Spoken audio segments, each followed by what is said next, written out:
Good evening, folks. This is Diamond with the Oppenheimer Ranch Project, bringing you a grand solar minimum update on Tuesday, March 20th, 10:50 p.m. Mountain Time, 2018. You're witnessing the volcano Stromboli erupting just moments ago, captured on surveillance footage and brought to you in due course by the Oppenheimer Ranch Project. Stromboli is one of the most active volcanoes in Italy, and we'll be talking about it momentarily. Let's get on with the update. Here's the forecast models from earlier today. New Jersey weather forecast gets worse, up to 18 inches of snow, flooding, and thundersnow predicted. The latest forecast is now snow totals of 18 inches. Now, these have shifted, so these totals are not correct. This has moved a little bit over here to the east. Long Island and New York is now the bullseye. We're going to be checking the latest GFS model, which just downloaded moments ago. It just came in at 10:45. Part 1, 6 to 10 inches of snow is winding down in central Pennsylvania. We're going to get on with the GFS shortly to show you how much more snow is going to pile up. And they're getting ready for that heavy snow to come tonight. As we're making the video, it's happening. What could be a record-breaking spring storm is underway in Lancaster County. When the two-part, two-day storm is said to be done, 6 to 10 inches of snow will fall in some spots, and we'll be checking the model shortly. You'll be getting links to all of this. Wild winter officially ends, but the nor'easters are not done yet. Number 4 on its way. It is developing off the Delmarva Peninsula right now. It says, as average temperatures rise across the planet, the frozen Arctic is heating up faster than anywhere in the... Oh my God. Apparently they didn't watch the video last night. New York schools are closed as the region braces for a major snowstorm. This storm's going to break all New York records tomorrow. The new models just came in, are showing 16 to 20 inches on Long Island and downtown in Manhattan. Let's take a look at these mind-blowing models. They've been shifting every 6 hours completely, and we're about to look at the newest model coming in. So what I'm showing you is tomorrow at noon, the majority of the snow from this point on is going to be here, maybe 4 to 6 inches in central Pennsylvania, approaching 8 inches, with heavy snows here in southern West Virginia and western Virginia. And then this nor'easter is going to build strength, dumping heavy snow here in Delaware, Washington, D.C., Maryland, and all of Jersey. All of Jersey's looking at 8 to 10 inches of snow, with a little heavier snow up in the north here. Allentown region, Stroudsburg, Carbon County. You guys might get a foot or more, but look at where the bullseye is. Southern Connecticut, and yes, Long Island, Manhattan, you're showing up in the 12 to 16 inch range. So we're going to keep an eye on this. This is just a model and it will change. So we're also including Massachusetts is going to get hit again. We're looking at 8 to 10 inches for half of the state, as well as a little bit in southern New Hampshire here. Coast of Maine is going to get up to 6 inches for the entire coast. There'll be gale warnings the whole way. So this is the newest model. And then if we just move it through to later in the week, another major storm is set to impact the southern Appalachians there, bringing up to 3 feet of snow when all said and done to West Virginia, according to the models. So that's a heads up. There's the nearest model, or the newest model coming to you. Mandatory evacuation order issued as strong storm heads for California. Over 35,000 people are under mandatory evacuation. This evening, California authorities are urging people living in those areas devastated by mudslides to evacuate. And we will show you why. There's going to be up to 12 inches of rain falling in some regions just off the foothills of the Appalachians. I don't know if you heard me, up to 12 inches.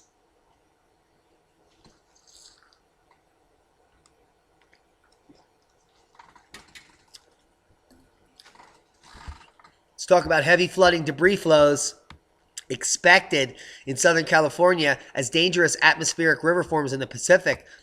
Care of this river here, cosmic ray flux dumping huge amounts of precipitation. You know about the graph. 13% increase in California. That's enough to nucleate 13% more clouds. causing rainstorms that are 13% heavier than ever seen before. Thank you, watchers. We'll leave you links to all this, including the wonderful picture there. Hailstorm and tornadoes caused significant damage across the southeast U.S. It looks like there's going to be up to 20 more inches of rain over the next 6 days down near Alabama, Mississippi. We'll take a look with the GFS models in just a second. But a line of severe thunderstorms swept through the southeastern United States on March 19th and 20th, producing heavy rain, strong winds, large hail we saw in Texas yesterday, and severe damaging tornadoes, downing trees and power lines and causing significant tornado damage. At least one person was killed. This headline also coming out from the watchers.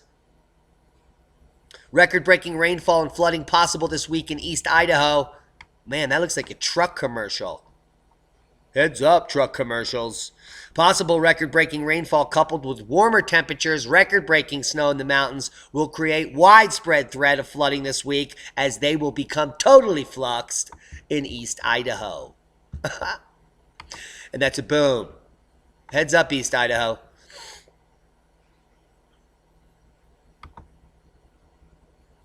Let's take a look at the models. This is the total snowfall forecast for the western U.S.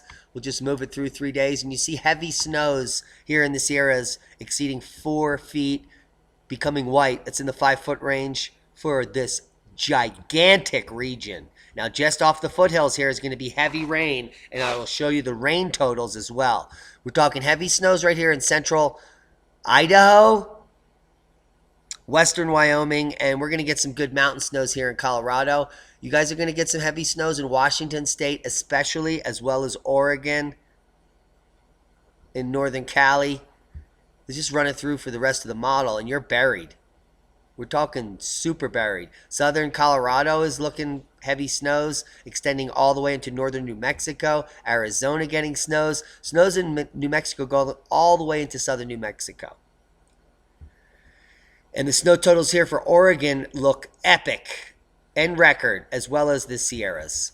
So we're going to be watching this very closely for all the developing patterns. Here is the total precipitated water equivalent. And you can see in the next 4 days, up to 12 inches of rainwater equivalent here in Northern California. That's going to fill the Oroville Dam. And we're going to be watching that very closely, guys. You know about that story. Central California, heavy amounts of rainwater equivalent, up to 10 inches in some areas. All the way down here into Southern California here, looking like 4 inches possible in some areas. This is going to cause catastrophic mudslides. And then you go later into the week and look down here what's developing on the Louisiana-Arkansas border. Yes, you see it right. That could be up to 24 inches of rain. I don't know if you know, but that's not normal. 24 inches of rain in 3 hours or 3 days. It might have something to do with the stratospheric aerosols increasing due to stratospheric radiation cloud nucleation, as proven by Svensmark, followed up by the Cloud Project over at CERN. These are going to be record rain totals. Heads up in that region. It's coming. That's the totals as of next Saturday. Very intense storm turns streets of Belo Horizonte into raging rivers in Brazil. They are flux there. And leave you links to this article where you can see that what happens when 3 inches of rain falls in 20 minutes. It is an absolute deluge of epic proportions. This is never going to parse. Let's look at some pictures. Oh, man. Look at that. Looks like a raging river. Absolutely. There comes a car. Holy heck. Oh, my goodness. I hope he had flood insurance. You guys parked in the wrong spot there. Here come a couple more cars. Man, they float easy, them little buggers. Look at this situation. This is insane. Just 3 inches of rain in 20 minutes. I'm sure people lost their lives here. They certainly lost their cars.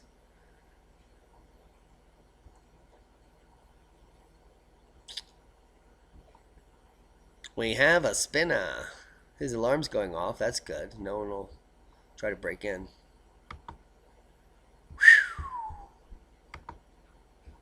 Climate change could create 143 million migrants, according to the World Bank. Everyone is kind of alluding to crop failures coming from the financial sector. Why wouldn't the World Bank know? Quick look at space weather. We're coming off nicely from that geomagnetic storm. We're even at KP0 for a minute. We were cyclic just about 12 hours ago. This is going to lead to an uptick in seismic activity, which we see moderately worldwide. Only quakes of note here are this aftershock in Mexico following the 5.2. We had a rumbler of 5.2 in Taiwan that's, I'm sure, damaged buildings and rattling nerves. Worldwide volcano news. We have Fuego, Aoba, as well as Popo, Tucono, Reventador, Sakurajima, and Sabancaya. And I showed you the Stromboli eruption happening just hours ago. Explosive activity rocks the crater, sending molten lava into the sky up to 350 meters. It's pretty cool double cam where you got the thermal image as well as the other capture. We'll just look at it a few more times.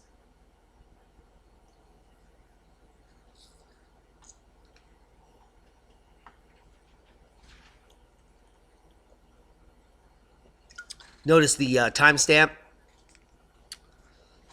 down below.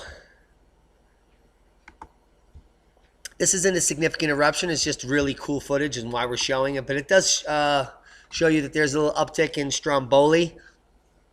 It's probably associated with the cosmic ray flux.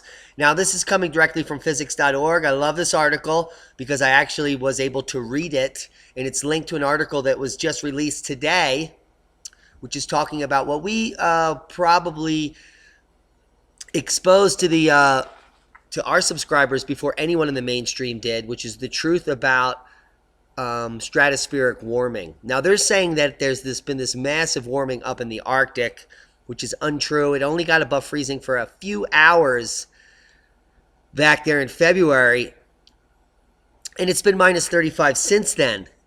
And the articles go on and on about how hot the Arctic is, causing all this record cold and snow in the northern hemisphere in the lower latitudes. So total nonsense. And if anyone just were to think about it for a second, there's no way that that is cause and effect. A 6-hour warming in the Arctic is going to cause all these record events all over North America, all over Europe, Siberia, Europe, Eastern Europe. Come on. Now, a lot of you are questioning me, how come CMIP5 is so much different than CMIP6? That's because CMIP5 is the global warming alarmist model, which didn't include any of the sun factors within the model. This mathematical model in the green here does not include any of the total solar irradiance or anything else in the model. It only includes global warming alarmist data, including CO2 and the warming and whatever. Now, it has been revised. It was revised from CMIP4, and it still was up to 200 to 300% wrong each time. CMIP6, which is the gray model here, and also has this olive drab cycle 25, includes the double dynamo of the sun, the work of Zarkova, and other solar and plasma physicists' data suggesting that there is going to be a solar diminishment ongoing into the future. So this is the best model we have to work with, CMIP6. And it's overlaid by CMIP5 to show you how wrong the climatologists were. I mean, they were very wrong for a very long time. Now let's get back to the physics.org paper. Extreme winter weather such as the beast from the east can be linked to solar cycle. Whew. They're getting it, folks, and it's being exposed to the sheeple. So this is the big change in the narrative now.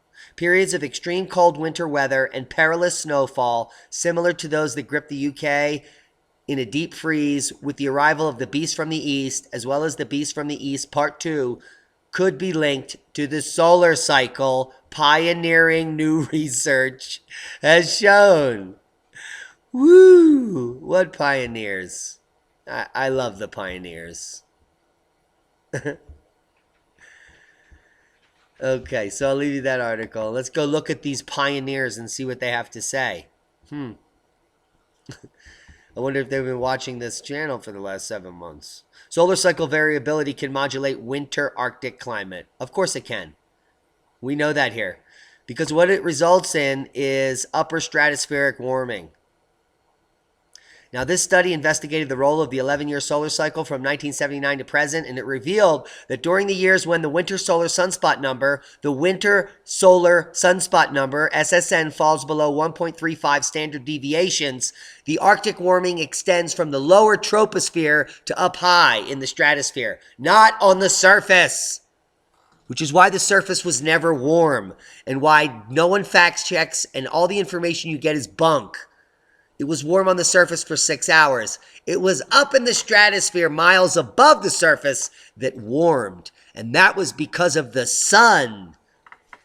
And what they concluded was when the winter solar sunspot number falls below 1.35 standard deviations, which is every single minimum moving forward forever. Do you catch my drift? Forever. What they concluded is that forever it is going to continue to get colder with record snows and cold in the lower latitudes. This is the full paper coming out on the 20th, which is today, and you're going to get it so you can suck it all up and you can just relish in the glory of the actual mainstream scientific community proving what we've been saying for years. And as it unfolds before the very eyes of all the sheep that will never be able to access or read this because they cannot understand what I'm saying. All they hear is at some point, this paper will get through. And what this paper says is, it's over, folks. Start preparing now. It will never be better than you remember. And if you want to learn how to prepare, join us every Wednesday night, 10 to 12 a.m. Eastern Time on The Inconvenient Truth, hosted by me, Diamond, from the Oppenheimer Ranch Project on Revolution Radio, which you can find at freedomslips.com. And we're in Studio A. Just hit the play button. And you can hear us for 2 more weeks talking to Dr. Anita Bailey, author of Cold Times, Preparing for the Mini Ice Age. We are going to be discussing Chapter 7, 8, and 9 on our 3rd week of Grand Solar Minimum Preparedness Month of March. We're going to be talking about small-scale livestock, how to grow protein, food, how to grow food, even in an apartment, although you won't make it in an apartment in an urban area. We'll be talking about keeping warm, including clothing, fireplaces, wood-burning stoves, rocket stoves, and subsurface caves, igloos, all the ways to keep warm in the coming times. And one of the most important topics, power and light. How you can harvest energy, how you can store energy, how you can make light and power when the grid fails. So join us tomorrow night from 10 to 12 a.m. Eastern Time. It's 7 to 9 on the Pacific Coast.